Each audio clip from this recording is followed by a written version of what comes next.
O texto aqui fala, serás salvo. Existe aqui algo ligado à origem divina. Quem pode salvar? Somente Deus. Uma criatura pode salvar? Não, não pode. A criatura não pode salvar. Aliás, esse é um dos maiores argumentos que foi usado no passado para defender a divindade de Jesus. Já falei para vocês aqui de Atanásio de Alexandria, não falei para vocês? Já falei sobre ele? Já, né? Falei, pastor Nicolas? É assim, Atanásio de Alexandria foi um bispo do norte do Egito. Ele é conhecido na história como o anão negro, porque ele era baixinho e de pele escura. Foi o maior teólogo do século IV. Não houve um teólogo como Atanásio de Alexandria no século IV. Não houve. Ele superou todos os demais. Atanásio de Alexandria defendia a divindade de Cristo contra os teólogos arianos. Porque Ário de Alexandria dizia que Jesus não era Deus. Jesus tinha sido criado. Ário era uma espécie de testemunha de Jeová do século IV. Terceiro e quarto. Uma testemunha de Jeová. Jesus foi criado por Deus.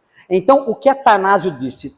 Atanásio disse o seguinte, olha, se Jesus é uma criatura de Deus, então ele não pode salvar ninguém.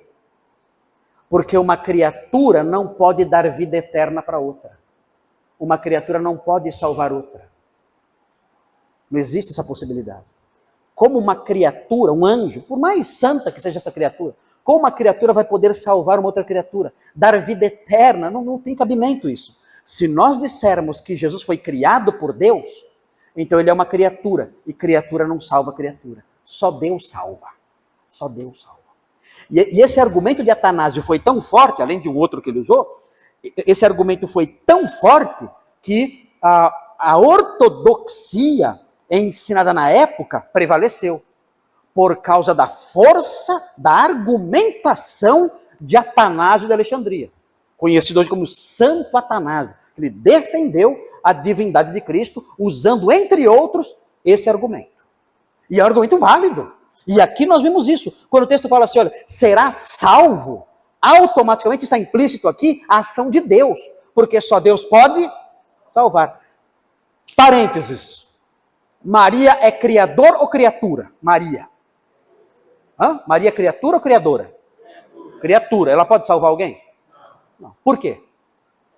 Porque ela é criatura. Criatura. A gente tem que ter raiva dela?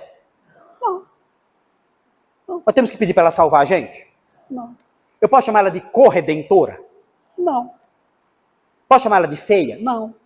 Posso xingar ela? Não. Posso ter raiva dela? Não. Mas posso chamar ela de corredentora? Não. Isso não é desrespeitar. Isso não é desrespeitar ninguém. Isso é simplesmente reconhecer a realidade de cada um. Maria não pode nos salvar, o apóstolo Paulo não pode nos salvar, o arcanjo Miguel não pode nos salvar, Gabriel não pode nos salvar. Nenhuma criatura pode nos salvar, nenhuma. Só Cristo pode nos salvar. Só Deus pode nos salvar. Só o Criador pode salvar a criatura, não tem jeito.